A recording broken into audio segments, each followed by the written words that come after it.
Carolina. That's right, and of course there are 16 teams left in the tournament. 2 of those teams, Wisconsin and Michigan State, really battled it out for the Big Ten tourney a few weeks ago. In an unbelievable game, Yeah, it wasn't was. it? The Spartans, of course, coached by a guy who grew up about 100 miles north of right here in Iron Mountain. Today I spent some time with a couple of guys who knew him before Tom Izzo made his mark in the big time.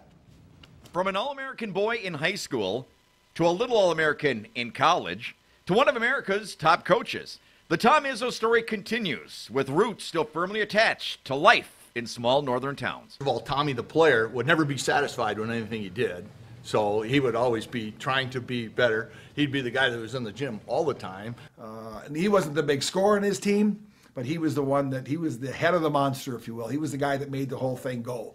But what about the Tom Izzo before the multi-million-dollar contract, the national championship, and coach of a perennial NCAA contender? Betts was a dorm neighbor up at Northern Michigan. Him and Stevie Mariucci were roommates, and they always had great Italian food, spaghetti, meatballs, and ravioli, and they always had good-looking girls hanging around. Borseth was Izzo's house guest for a postseason college tournament and made sure Kevin got up early and took him to Easter Mass. I looked at Tom, I said, as soon as you're done with communion, we'll get out of here.